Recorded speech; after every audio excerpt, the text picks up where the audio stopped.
Alright lads, so phase 2 of the guild quest has officially started, and right now we have the first ever melee no affiliation week of guild quest. So in the comments below, let me know what team you'd like to use to tackle this particular week. In this case for me, I'm funny enough using the exact same team I used for the ranged week and the melee week. Before they even did the split, I'm using the exact same team. And that's kind of like one of the privileges I guess you have when you have a team like this, that even if they split it, it doesn't matter. You're gonna kill in 2 seconds anyway. So let me quickly explain the team that we are using. I will actually be making a second team, like after we do our first run, just to kind of showcase it, to make a more I don't want to say free-to-play friendly team, but obviously this is a team that you need to have these characters max transcended, you know, T20 for example. This is a team that not everyone can bring. So after we do our first run, I'm going to make a team that is less pay to win. Kind of. It still has a 5 out of 5 character, but you can definitely recreate that team even with 1 out of 5 transcendence. But I do want to say one thing I do like about the fact they've added more weeks is for the fact that I get to use characters more often than not.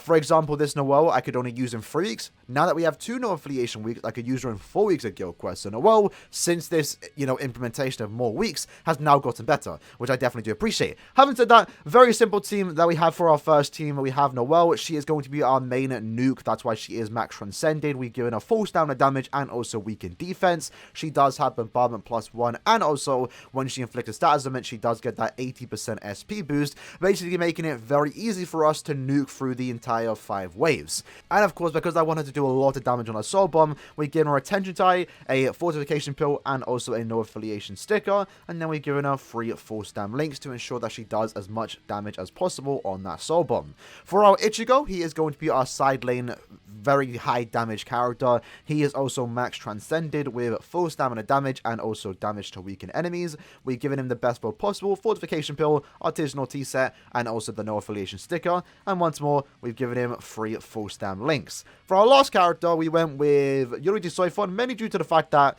I just had them T20. I know I kind of hate on this character a lot, mainly because they're how common they were, but they're very good, especially in this particular week. So we've given her a no affiliation sticker, a Kamari, and also a fortification pill with 3 full stam links. And again, once more, she is also max transcended, full stamina, and also damage to weaken enemies. With this team, if I solve them at the right time, we should be able to nuke straight to the final boss, and then with 1 or 2 strong attacks later, we should kill this entire wave in like 2 or so seconds. So with that said, let's jump into the run. So I forgot the main reason why I am using the Sois is because they're immune to burn. And as you can see, there are burn pools right now. So we nuke straight to Ichigo, SA1, SA2, and then we're done. That was a 4-second run, so not the fastest, but it's just a demonstration of what the team does look like. Sois and also Upper Ichigo are all naturally immune to burn, so it makes it easier. They don't have to get worried about, you know, losing that full standard damage. But 4-second run, second attempt, I did have to reset there. Not too bad. Not what we're going for though. We're trying to go for like a 2-second run. That's my personal goal for phase 2. And the rewards that we did get this time around was kind of just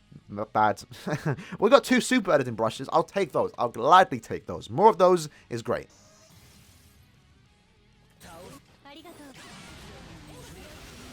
There we go. That was the run. That was the 2-second run we were going for. And we didn't have to reset that much. That's the great thing about Noelle, is that even with characters like Bruno and Ichigo who can nuke to like all 5 waves because they have bombardment, it still takes a bit of resetting to actually get the good syncing up with Noelle. Even if on a bad sync, you can still easily nuke through the final wave if you do have a max transcend, because our soul bomb damage just does so much damage. And in this case, we were rewarded with 10 Hogakus and 5 orbs. We'll take those. We'll take those. So this is the second team that I'm bringing for today. Now, do understand that this team can work at 1 out of 5 or 2 out of 5, and just more dips the better. The more dips you can clear a lot faster. In my case, I do have them duped out for the most part. Upper Ichigo is max transcended. We already showcased him.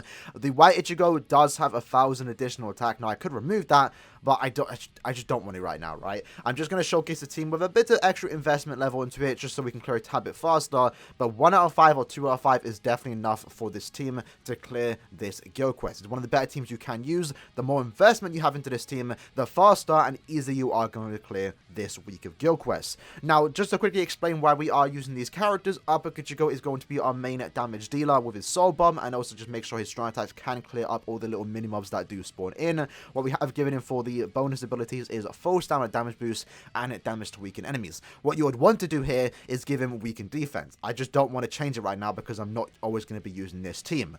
White Ichigo is going to be our very hard-hitting NAD character. Again, more dupes the better, more investment the better. He does have 1,000 additional attack. Now, he is T15 with weakened defense. That's basically a throwaway. I used to use him as main guild quest lead, not anymore. What you would want to give him for bonus abilities is full stam and damage to weaken enemies. For Soifon, again, she is going to be our boost character, so very important you have a boost character in your team. She's going to be boosting our team and also provide our team with a shield, so our Soifon and also White Ichigo can just stay alive a bit longer. She's basically 1 out of 5. The defense and stamina isn't really going to help us. Now, what you would want to give her for our bonus abilities is full stam and again, once more, damage to weaken enemies. Because I'm not always going to be using Soifon in guild quest, I just given a long stride, so that's basically a throwaway once more. But the build is very simple, just a Chappie, Golden Chappie, and also no affiliation sticker, and then just 3 NAD links for the most part. So, what I said, let's jump into the team. So, this is actually the first time that we are using this team. I actually don't even know what score we're actually going to get. Again, we are going to clear a tad bit slower compared to normal, but we're going to basically save our strong attacks for every time we move into the next wave. And we are going through it very quickly.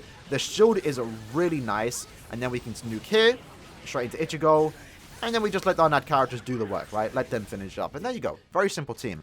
That's one of the best teams that you can create for guild quests, especially the hard difficulty, is a really good hard-hitting SP character as your main, and then 2 solid NAD characters to do the extra work for the most part. My Ichigo wasn't really there to do a lot of damage. The NAD characters were. That's where you get most of your damage output from. And in this case, we rolled it with 6 orbs, so not too bad. And we were able to get a, 14-second run, first attempt. If you have this team 1 out of 5 or 2 out of 5, it can definitely still work, and you're probably going to get around a 40 to 50-second clear, depending on your accessories and, build, for example. But it's definitely a team that's worth investing in, and if you do have these characters, and if you are struggling on the melee week of no affiliation. That said, lads, that was the video for today. Hope you guys did enjoy it. We're going to be streaming later today. I'm going to be playing some arena with you lads, so hope to see you lads there. So take care, and peace.